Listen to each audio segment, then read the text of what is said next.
प्रिय दर्शकों, दक्षिण पश्चिम भारत की मरुभूमि पर बसा था एक भव्य और वैभवशाली राज्य महेंद्रगढ़। यह राज्य अपनी वीरता, शौर्य और समृद्धि के लिए दूर दूर तक प्रसिद्ध था। वहां के राजा वीरेंद्र सिंह अपने अदम्य साहस और न्यायप्रियता के कारण जनों के हृदय में देवतुल्य स्थान रखते थे। उनके इकलौते पुत्र राजकुमार आदित्यवीर न केवल युद्ध कला में निपुण थे, बल्कि उनके सौंदर्य और तेज से स्वयं सूरज भी लज्जित हो उठता था।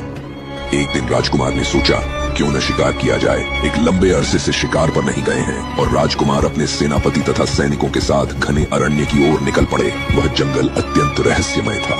चारों ओर गहन अंधकार, ऊंचे ऊंचे साल और बबूल के वृक्ष।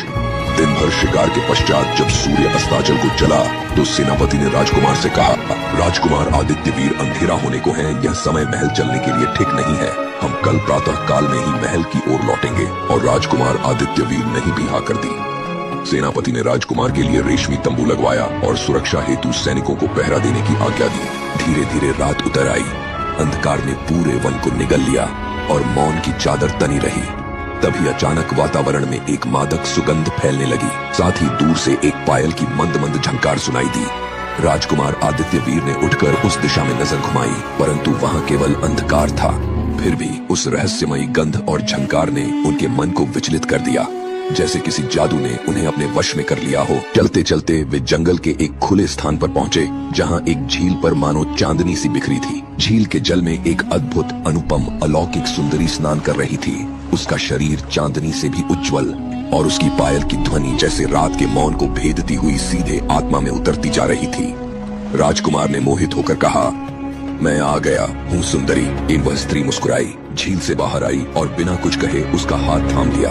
वह उसे अपनी झोपड़ी में ले गई, जो किसी तांत्रिक स्थल जैसी थी। वहां उस स्त्री ने अपना वास्तविक रूप छिपाए रखा और राजकुमार को अपने वश में कर लिया। वह कोई साधारण स्त्री नहीं थी, बल्कि एक हवसी दुष्ट यक्षिणी, जो राजाओं की वीर्य शक्ति चूसकर उन्हें अधमृत कर देती थी। उस रात भी उसने राजकुमार से संबंध बनाया और उसकी आत्मा का अंश खींच लिया। सुबह जब राजकुमार की आंखें खुली, उन्हें लगा मानो यह सब कोई सपना था, परंतु शरीर की थकान और एक अजीब भय ने उन्हें विचलित कर दिया। राजकुमार आदित्यवीर अपने महल पहुंचे और सारा दिन के कामकाज के बाद वह रात्रि विश्राम के लिए अपने कक्ष में गए। और जैसे ही रात्रि का एक पहर निकाल, वही पायल की आवाज व वही गंध उन्हें फिर आने लगी और फिर वह जंगल की ओर इस स्थान पर चले गए।